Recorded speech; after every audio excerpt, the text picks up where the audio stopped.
All About Relationships is an engaging, lighthearted, and practical show designed to help people improve their relationships in meaningful ways. Hosted by Dr. Don Allen, a certified Gottman therapist, as well as an advanced trainer for the Institute. He is also certified in emotion-focused therapy. With over 40 years of experience in the field of psychotherapy, Dr. Allen is here to provide expert guidance on strengthening marriages, parent-child relationships, friendships, and more. Through insightful discussions, audience call-ins, and guest experts, viewers receive real-world strategies to enhance intimacy, communication, and overall relationship satisfaction. So now, please welcome the host of All About Relationships, Dr. Don Allen. Well, hello, and I'm back. I'm Dr. Don Allen. This is all about relationships, working towards ideal marriages and loving, lasting relationships. We have a good show for you today. I am excited. I did a little more research with regard to the feedback that I get from you all. And today's title is The Quiet Fears People Have About Their Relationships. Okay. You know, it's interesting because as we go on in relationships, many things can change. And in those changes can give us insecurities. The question becomes, how do we relay that to our partner in a meaningful way? Oftentimes we don't. So we're going to talk about that today. Okay. So, first part of this, I always like to put questions to kind of get us thinking and to get us, going for some of the solutions we're going to be offering later today in the show. So, here's some of the ones I put down. When does our partner's habits become an issue that feels personal in our relationship? Now, you got to think back to when you start in a relationship and kind of how things go down the road. And this, I tell you, I've not personally met anybody that hasn't experienced that, right? So that's the first question I have. I want to get you thinking. How do we tell the difference between a harmless distraction and an emotional disconnection? Again, this plays back into our silent fears, doesn't it? Okay. Next, why do behaviors like phone use, gaming, or even pornography often trigger deeper fears about our own worth and desirability? I've really kind of stayed away from the whole topic of pornography.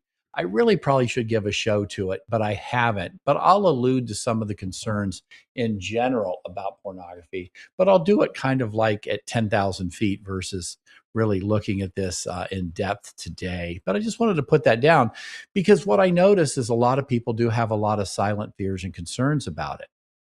Okay.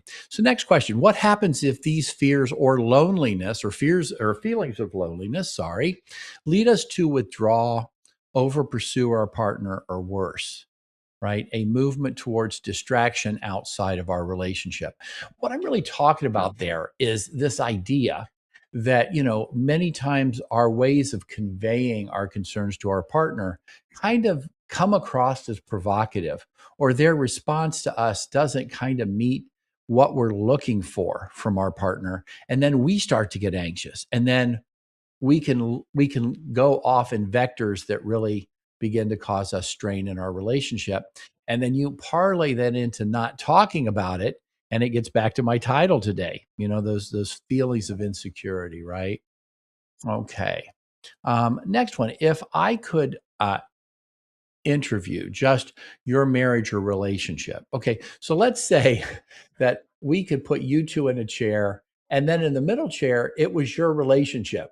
It was your relationship that showed up. Okay. So if we could do that and I could interview your marriage or relationship, what would it say about both of you in terms of how you treat it?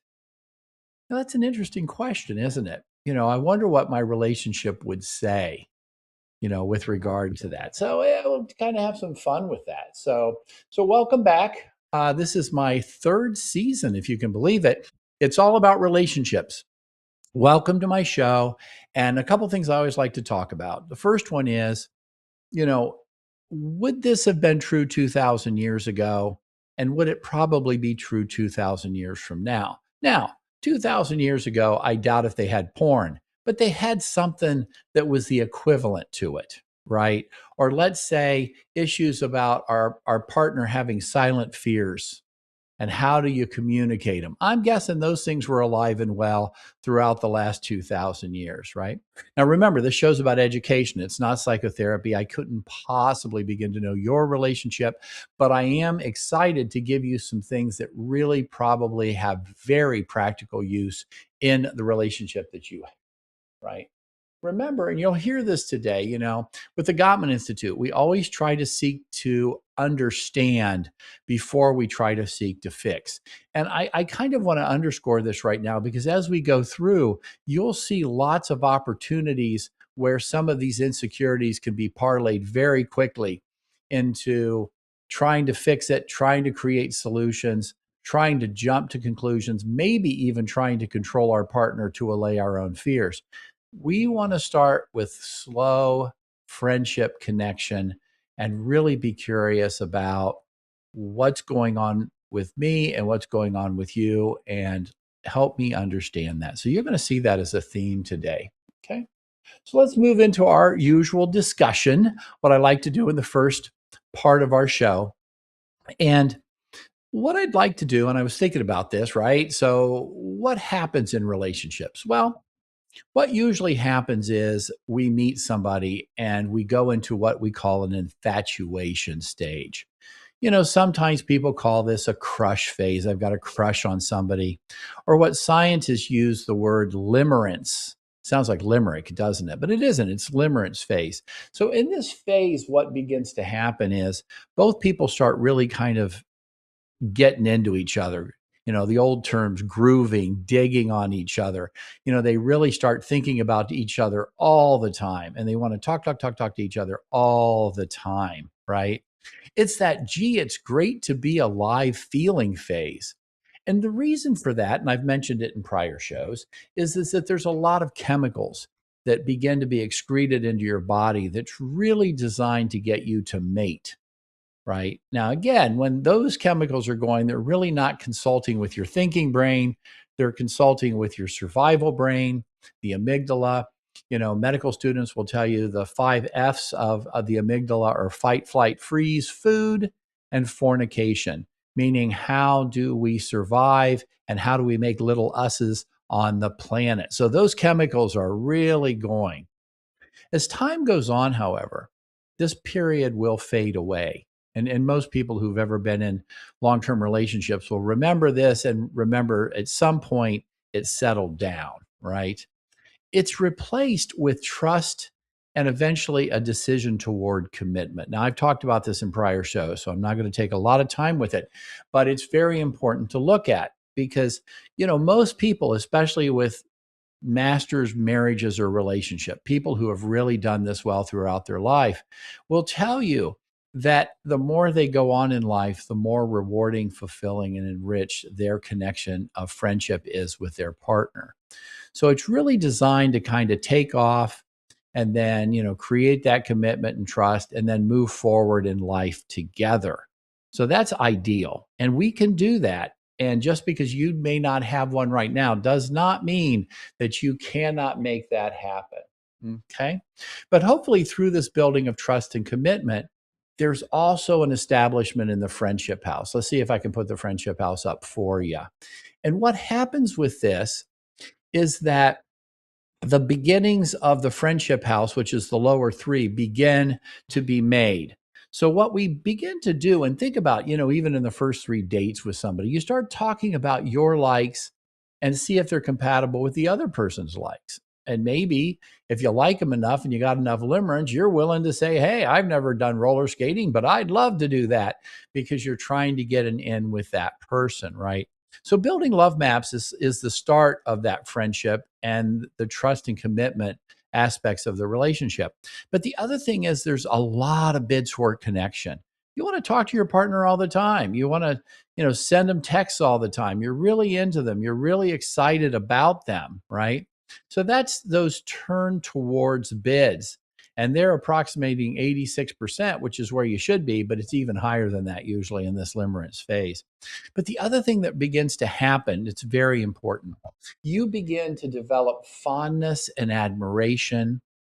You begin to develop aspects of loyalty. and what loyalty means to you. You hear that meaning word. We're going to talk about meaning word a lot today, what the meaning of that is. You start talking about what your meaning of life is. Is it similar or dissimilar to that other person? Right. So that's what we begin to look at. But that fondness and admiration goes to loyalty.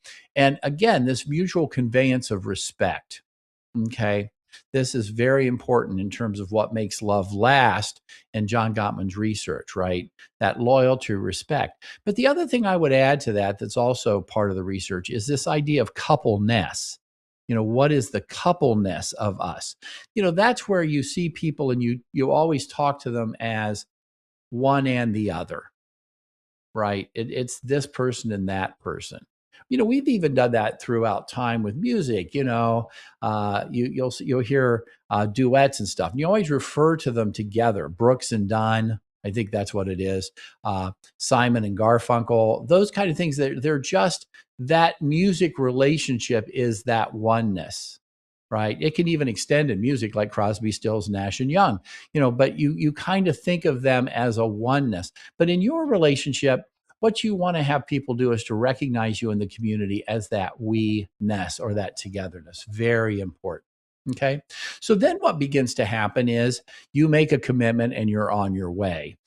So like Dr. Seuss says in the book, Oh, the Places You Will Go, you're going to have ups and downs and challenges in life. It's just inevitable. You can't avoid it. Some of those are your own, but some of those are just life. People have lived in marriages and have had layoffs. They have had moves to different states. They've had going through college. They've had kids and raising kids.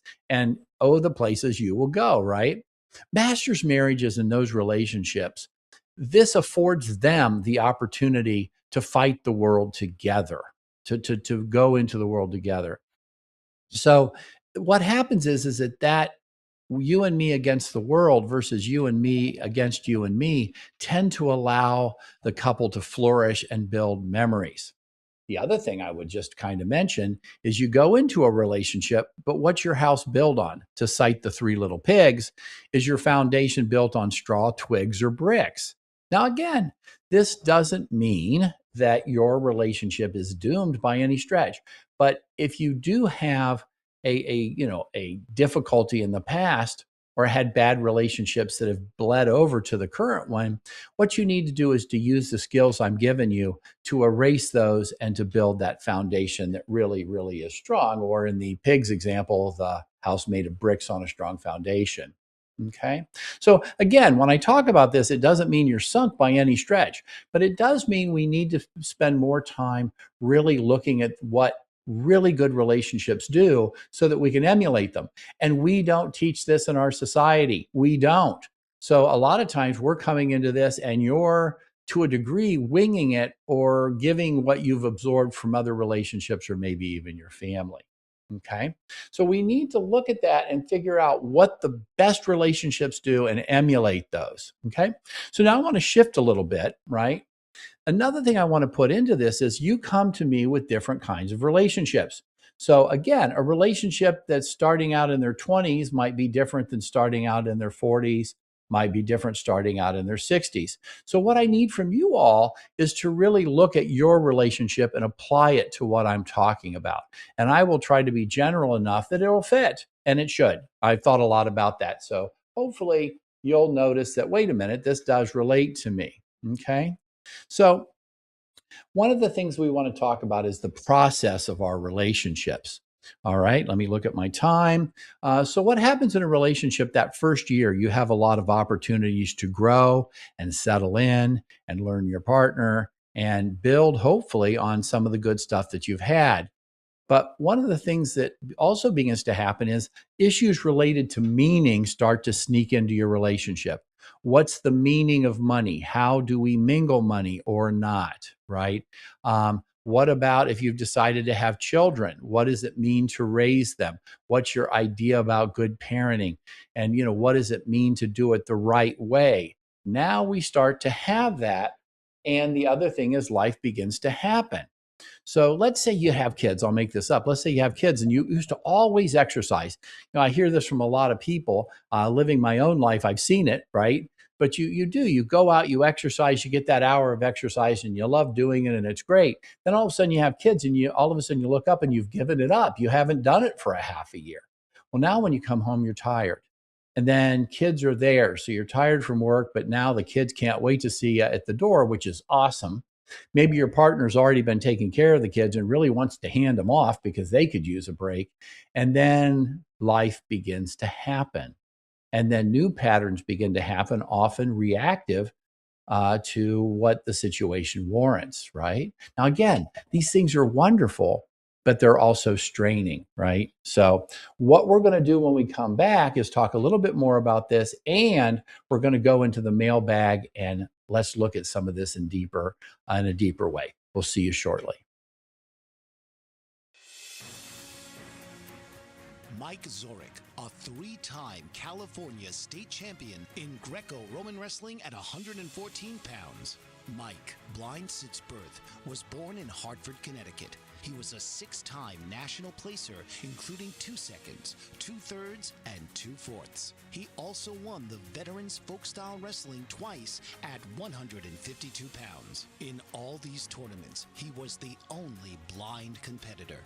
Nancy Zorek, a creative spirit whose talents have taken her to the stage and into galleries and exhibitions in several states. Her father, a commercial artist who shared his instruments with his daughter and helped her fine-tune her natural abilities, influenced her decision to follow in his footsteps. Ms. Zorek has enjoyed a fruitful career doing what she loves. Listen Saturday mornings at 12 Eastern for the Nancy and Mike Show for heartwarming stories and interesting talk.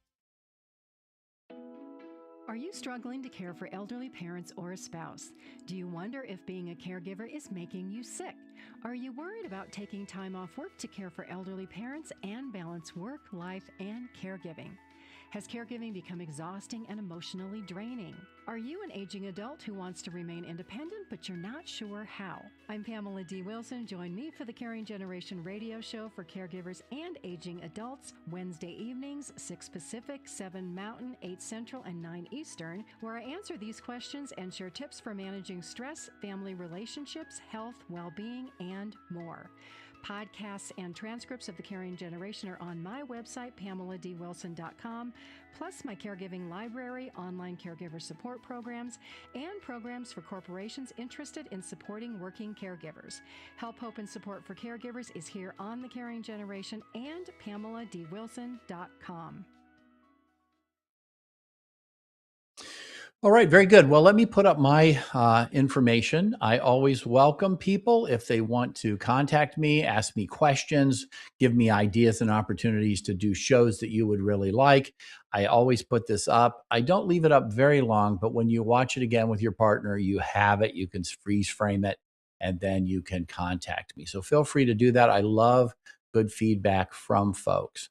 So just to be clear, when I showed you the relationship house, I focused on the friendship house, which is the first three, just in case I confused you.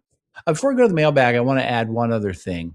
And I talk about silent fears today. So let me give you an example. When I turned about 40, 45 years old, about a million years ago, I went to my doctor and I was saying something during my physical. I said, boy, Thanksgiving's coming up and I hope I don't gain 10 pounds. And she said something very important that I want to share with you. She goes, Don, people generally don't, gain 10 pounds at Thanksgiving. What they might do is gain 1 or 2 pounds. But she said, look at it this way. If you gain 1 or 2 pounds every year at Thanksgiving, in 10 years, you could be 20 pounds overweight. That's drift. That's moving towards a situation that, you may not want to have. But now let me take that and use it with our show. Let's say somebody does get older and they do gain 20 pounds. Maybe they're fearing, maybe my partner won't like me if I have weight. Maybe I worry about being desirable. Maybe I notice that my partner doesn't notice me as much, and I wonder if it's because of my weight. Do you hear what I mean by silent fears? Because we're going to be talking about that today. And in our third segment, we're going to be talking about what you can do to remedy that. And then I've got a really good exercise for us to do in our fourth part of our show today. Okay. But you can see why by not talking can give opportunities for drift. And the other thing is, let's say that I am gaining weight or letting myself go and those types of things, right? But guess what happens? I don't care, but maybe our partner does.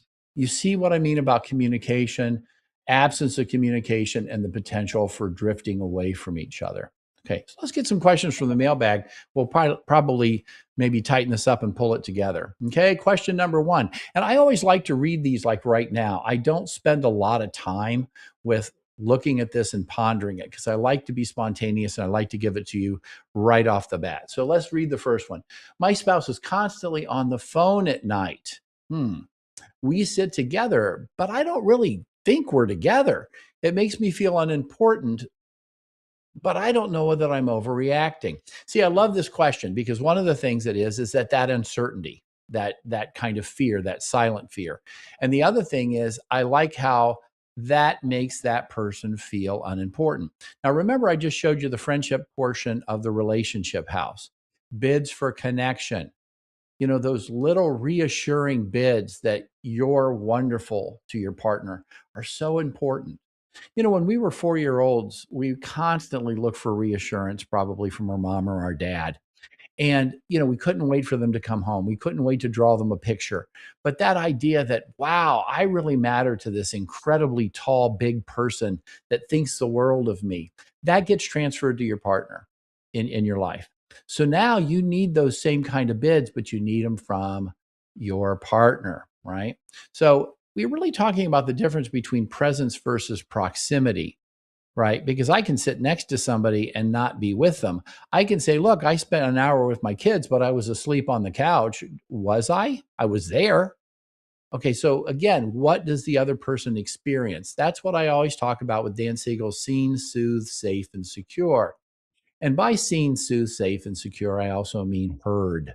Is my partner really feeling that that's there? Because if it is, then you're there for me. And that's an extremely important thing we constantly need to ask our partner, unconsciously or otherwise.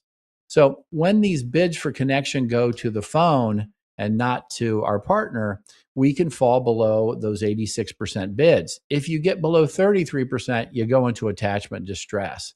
So it's not the phone. It's the meaning of what being on the phone represents to your partner. And many times that can require discussion. We have been talking about this in society a lot with our kids and how much time they should spend, so much so that schools are changing policy around those things, right? But the underlying fear with this first one is I don't matter, right? And the bids are going away from the person who's having those silent insecurities. So let's keep going. The next one, gaming and escaping. This is big in the news, and this is big, on trendings. My partner spends hours playing video games after work. I understand the need to relax, but I'm feeling like I'm coming second. So one of the things that happens with especially video games, but it can happen with phones, is it pulls you in, right? If you've ever talked to a little kid and you say, hey, it's time to go to bed, and they go, okay, I'm almost done with this section of the game, you can come back an hour later and they're still in it. And they look up and it's like, has it been a long time? You lose time components with computers. You lose that sense of kind of temporal space. And when you're really concentrating on a video game, you could be immersed in it. But again, now the bids are really absorbed into the gaming, right? And gaming is really cool, and it's really come along, since it first started. It's kind of fun to watch it. I'm not a big gamer, but I do enjoy watching people enjoy those games. I really do. So now we get into these ideas of stress regulation versus avoidance, right? And this could happen with watching football.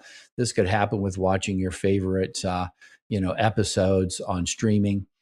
Stress regulation versus avoidance. Sometimes people come home and they really are using this to settle their bodies down, right? But the best way to settle your bodies down is that meaningful connection with your partner. I mean, those kind of things tell your body you're safe. So this can happen in the way that coping with a video game can become disconnection. Okay. And then we're back to that 86% bid problem. The other thing is if your bids are going to gaming, you're not giving your partner your love maps like you really should.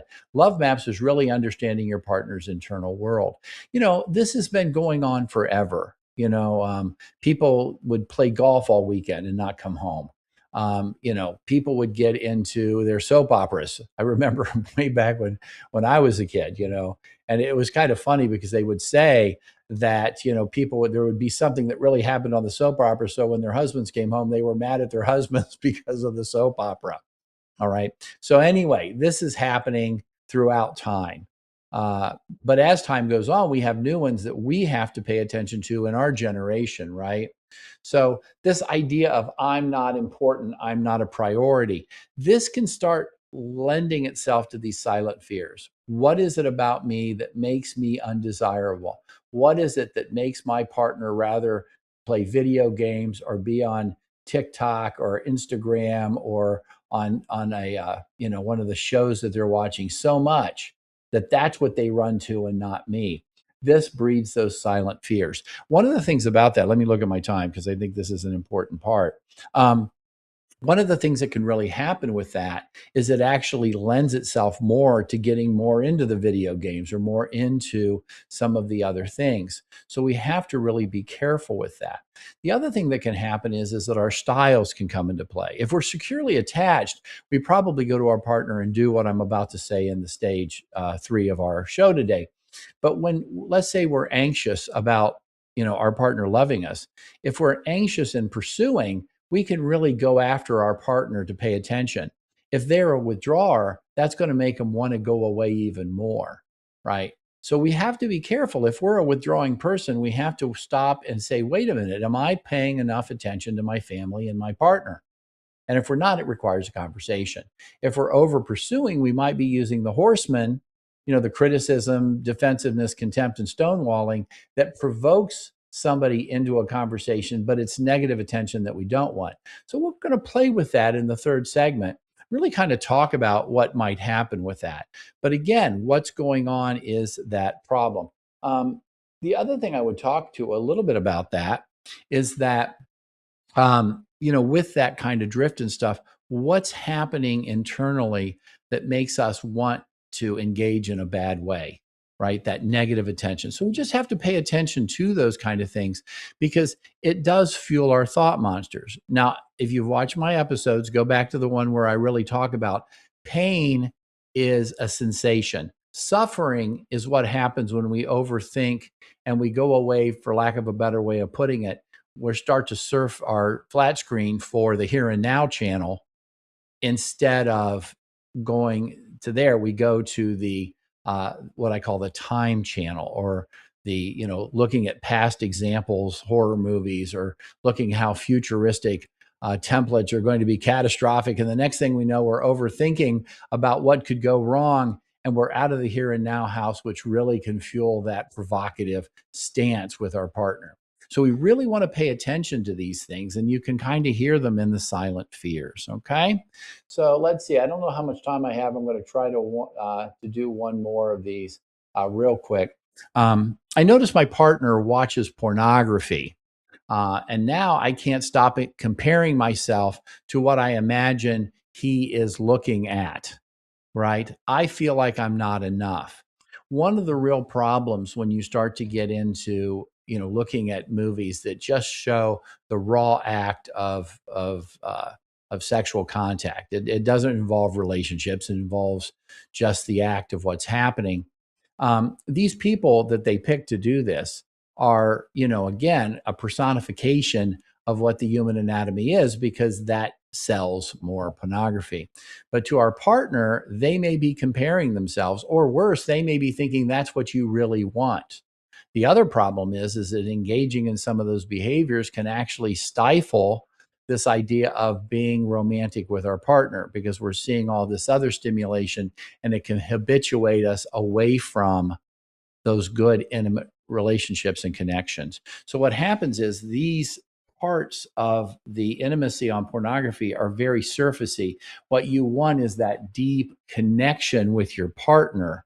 And that deep connection with your partner is going to be stifled by turnaways for the pornography. And then we could even get into extremes with addiction, but that's for another show. Let's go ahead and break. We're going to go to the third segment, and this is going to allow us to look at some real practical ways to address our fears and insecurities. We'll see you shortly. Master of words, powerful player.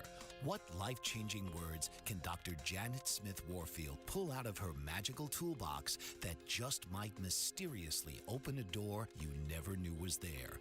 A door to free yourself from fear forever. Transform your rage into right action. Release your guilt. Position you into a life of freedom, purpose, passion, power, and peace. All quite suddenly, unexpectedly, and almost miraculously, with no effort on your part. Join Dr. Janet on Dancing with Words, Dancing with Wisdom, as she and her guests show you how words map our experiences, immersing you in a sound bath that relaxes your muscles, opens your mind, and supports you in co-creating your extraordinary life.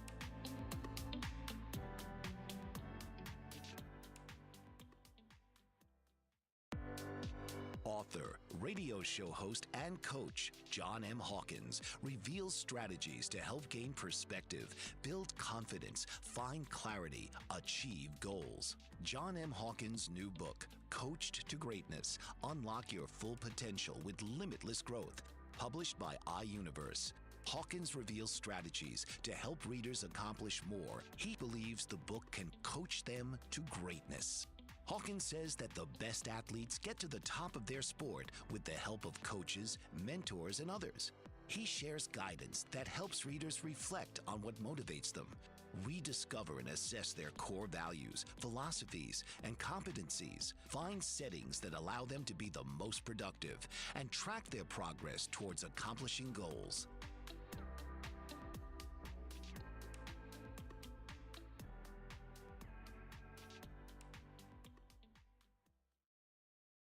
All right, we're back. And I have to tell you, this show goes so fast, especially, just kind of presenting all this information to you. I should say I'm actually wearing a jacket today. It's kind of cold here in Austin, Texas, which is kind of amazing. But boy, the entire country here and there have really gotten hit by some cold weather.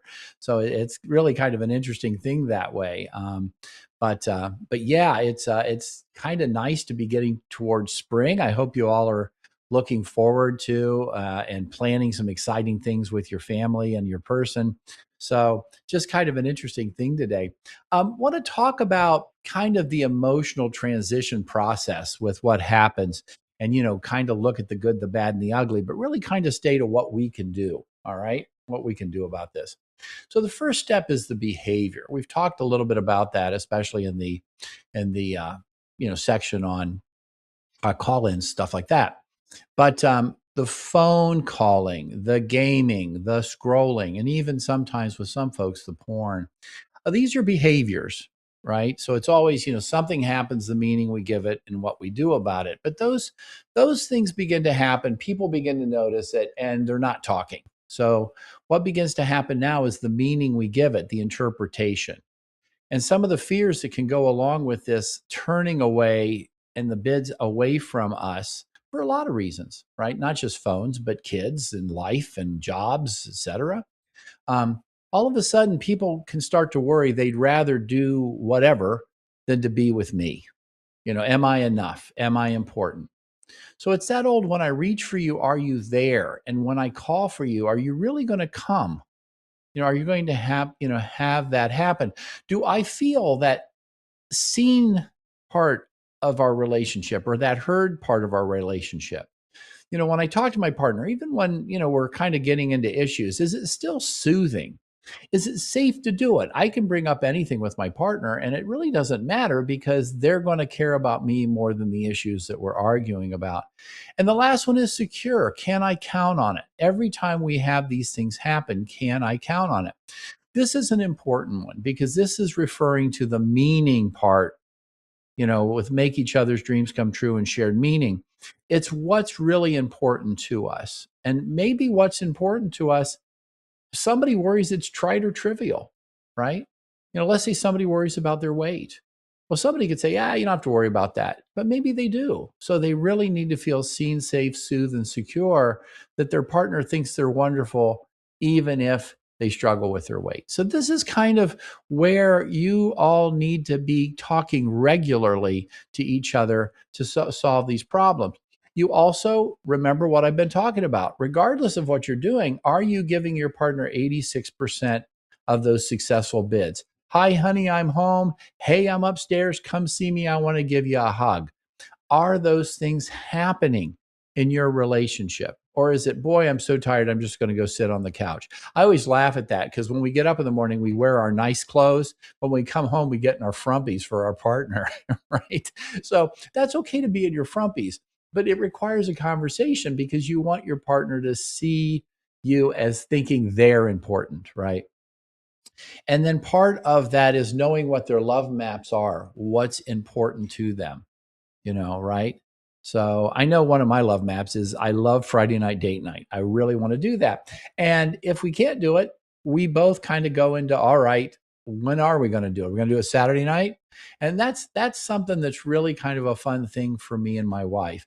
But what is important is regardless of whether it's Friday night, you all should be planning at least one thing that you're doing that really takes your coupleness, your we-ness out for fun. Always, always, always do it. We tend to want to do that naturally with our kids, which is great, but we can't forsake our relationship. And by the way, the kids are watching your relationship. So if you have them, they're noticing how you love each other and connecting, and they're absorbing it. Very important. So that interpretation, am I being noticed, can go into that internal fear. I'm not enough. I'm not desirable. I don't matter. You would rather be interested in somebody else. You're drifting away from me. I don't feel I'm important to you anymore. Those things you don't want to have as weeds in your garden, because that can really cause you to start drifting away from each other and turning towards things that are temporary connections. Remember what I said, you don't want superficial, you want deep, loving connections, intimacy. That's true with sex, but it's also true in relationships. Showing your partner you're vulnerable is intimate, right? I take my vulnerabilities to my partner. But if it doesn't work that way, what are some of the reactions and symptoms you can have? Well, criticism, withdrawal, anxiety, seeking connection elsewhere, seeking connections with gaming over, on the phone, not going to bed at the same time because you stay up an extra 3 hours to watch something on TV that kind of gives you that rebound from the stress of the day. So all of that stuff is very important to notice. The other thing is we don't want to react to the behavior. We want to look at what it means to our partner. So critical problems people get into with this is very important. They begin to argue about the behavior only. The problem is they're not talking about the behavior, they're talking about the meaning behind it. So you can argue till the cows come home on that, but the fact of the matter is you're not going to make much progress. The next is the nature of the meaning to relating to the argument. Remember some of the stuff on the mailbag. Hey, I'm wondering if my partner thinks I'm attractive. I'm wondering if my partner would rather look or do or be with someone or something else than me. It's that absence of bids that's creating the insecurity. So one of the things I'm going to teach you guys is go for the meaning, don't go for the argument. What can happen, especially with pursuer withdrawers, we can go right to the four horsemen, the negative attention. You always are on the cell phone. You'd rather be with that stupid game than you would me. Those things are all those attacks that invite the defensiveness, right? And I'm going to tell you from research, 96% of the time that's going to go wrong. So unless you're feeling really lucky, I'd stay away from that. So using of the four horsemen, the thing that can really get ugly is you flood. Remember flooding? That's when your body becomes so upset, it disengages your thinking brain and it goes to that fight, flight, freeze brain I was talking about earlier. And now you're using horsemen and stuff like crazy to get out of the situation. And people, a lot of times when they settle down, remember the hurtful things that were said. So when you're flooded, you've got to look at my past episodes and go away from the flooding, go towards settling down, come back and repair, stay out of the argument until you're solid enough you can look at it and try to understand it. Then, like I said, just kind of trying to understand those avoidant and pursuer styles that can happen, right? So, for example, instead of saying you're always on the phone, securely attached, the master's marriages might say, I'd like to make some time to talk. I've been feeling vulnerable about our relationship lately. What you want to say in response to that, right, is let's make some time to talk about your worries. I am here and I do care, right? So then your partner might say, hey, I don't feel like I matter when we're not connecting. Wow, tell me all about that. You hear the difference, right? Even if you're feeling defensive, you might say, well, boy, when you say that, I kind of feel defensive. But let's put that aside for a minute. I really want to know what's going on with you. It matters to me. I care about you. Let's talk. Now, you may need to put some time aside when the kids go to bed or when there's a time when you're feeling refreshed and connected, maybe Saturday morning or something, where you can really say, okay, let's talk about this. Let's give it some time. But you really want to look at that because you want to let go of that resentment. You really want to stay away from the outside bids. The other thing is you've got to pay very close attention. This is Gottman stuff. You need to pay attention to when there are missed bids and you need to make up for them. Your superpower is always repair. Oh my gosh, here I was so busy in this, I didn't pay attention to you. Or, hey, you know what? I really needed to get the taxes done. And I was so into the taxes and stuff, I kind of dismissed you on that. You know what? I didn't mean to, but I did kind of have competing interest. I needed to do the taxes. You know what? I'm going to be done with those Sunday afternoon. Let's make some time to talk and catch up. I can't do it now, but I will do it. And this would be a good time. What do you think? Is that a good time for you? Go back and forth until you both mutually agree on that good time. But I'm going to say again, that repair is so important to the relationship. Okay. So remember, a lot of what I just talked about is what I call in the here and now channel. It's like, hey, right now I'm feeling vulnerable, right? That's not all of the things that happened when you were younger. That overthinking causes us suffering and invites us into the provocation, right? And the provocation, it's funny because it looks like what it is on the surface is I'm provoking you, but it really is kind of a flare to your partner to say, hey, I'm in distress. So rather than just go right into that, you might own that. You might say, hey, when you say that was kind of a snarky thing to say, you might say, hey, you know what? You're right. I'm sorry. That was snarky. I guess I'm sending up a flare right now because I'm feeling really insecure and really inadequate. It's funny about this because when I talk about this a lot of times when I do lectures or I'm up in front of an audience, people sometimes will give me feedback. It's like, well, who talks like that? Securely attached people talk like that. And much more as masters relationships talk like that. Because what they do is they instinctively know that they're giving their partner the time and attention that they need. It's somewhat of a discipline, but it yields really good dividends because what happens is you also are going to feel like, wait a minute, my partner's coming for me. Think about this. Let's say you're just sitting on the couch and your partner comes over and they give you a big hug around from behind and give you a big kiss on the neck. Doesn't say anything. How do you feel? You probably feel like somebody's paying attention to you and is inspired to kiss you. That's a nice feeling, right? Well, your partner needs those too. So look for opportunities for no reason, just to hug and kiss your partner and tell them they matter to you. It's one thing to do that. You're going to see that in the fourth segment. But, rather than say, gee, I like your hair, one of the things you probably want to say is, boy, when I woke up this morning, the first thing I wanted to do was to turn the light on and see your beautiful face. I said two compliments. Which one would you rather have, right? Which one would you rather have? So we've talked about, here and now, talking about your insecurities. When you come back, we're going to go to our fourth segment, which is that fun part where we all go out and we try to do something that really is going to help our relationship. So we'll see you shortly and we'll get right to it. Are you struggling to care for elderly parents or a spouse? Do you wonder if being a caregiver is making you sick? Are you worried about taking time off work to care for elderly parents and balance work, life, and caregiving? Has caregiving become exhausting and emotionally draining? Are you an aging adult who wants to remain independent but you're not sure how? I'm Pamela D. Wilson. Join me for the Caring Generation radio show for caregivers and aging adults, Wednesday evenings, 6 Pacific, 7 Mountain, 8 Central, and 9 Eastern, where I answer these questions and share tips for managing stress, family relationships, health, well-being, and more. Podcasts and transcripts of the Caring Generation are on my website, PamelaDWilson.com, plus my caregiving library, online caregiver support programs, and programs for corporations interested in supporting working caregivers. Help, hope, and support for caregivers is here on the Caring Generation and PamelaDWilson.com. Master of words, powerful player. What life-changing words can Dr. Janet Smith Warfield pull out of her magical toolbox that just might mysteriously open a door you never knew was there? A door to free yourself from fear forever. Transform your rage into right action. Release your guilt. Position you into a life of freedom, purpose, passion, power, and peace.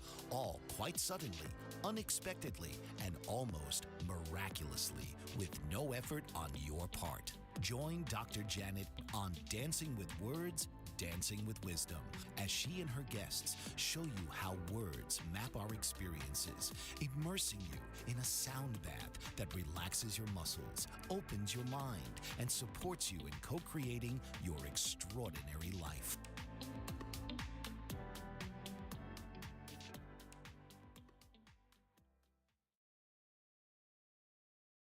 Okay, we're back. I was telling you earlier, I wore a jacket today because it was just kind of cool here in Texas, which is rare. But it just takes me back. I remember when I was a kid, way back when I was in the Dayton Youth Philharmonic playing string bass, and we would be on television sometime. They would WKEF in Dayton would sometimes put us on the air. And I remember how hot it was because all of the lights that lit the stage and everything were so hot. And nowadays, there's so much technology change that we can do these kind of shows, and the lighting and everything is just really comfortable, but you need a jacket. Pretty wild. So anyway, today we're talking about the quiet fears people have about their relationships. So this is that fun section that I talked to you about that we can all go out and do this and then come give me feedback, right?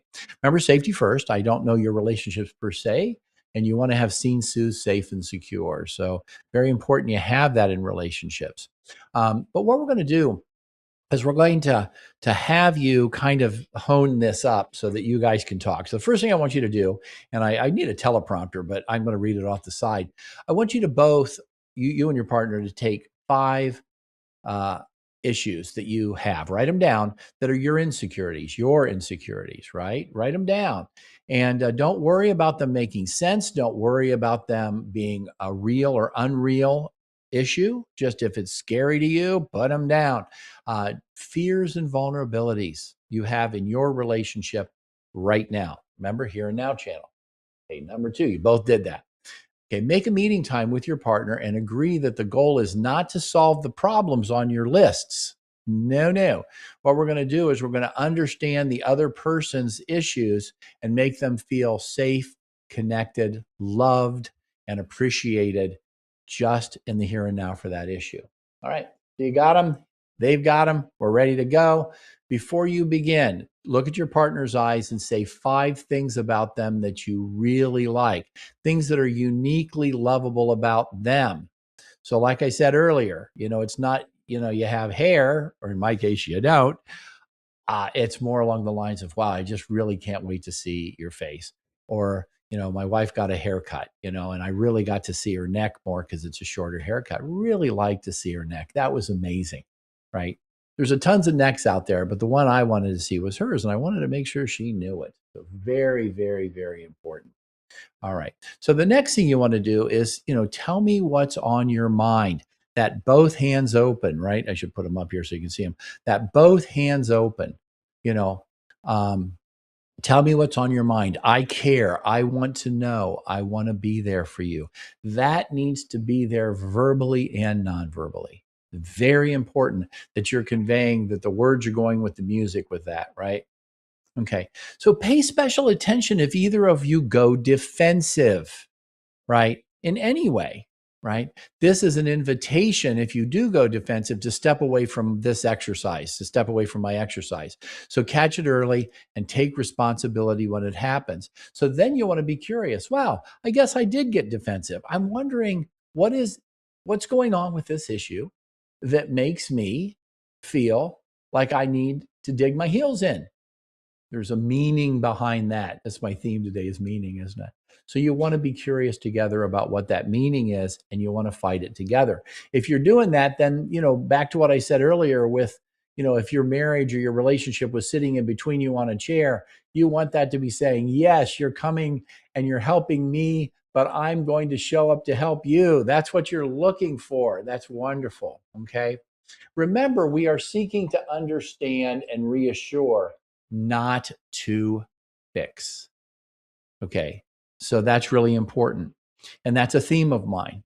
If you're going to have to fix this, I want you to spend time in the friendship house and the understanding part of the house here, and then make a time when you can start looking at that. So let's say you're talking and somebody says, you know what, I do spend a lot of time on my devices, and I can see where you're noticing that. What we want to do is to maybe make sure there are times that are device-free zones, or if we're watching something, we're watching it together and we're engaged. Have you ever, for example, been watching a show with your partner and you look down and they're on their device doing something different?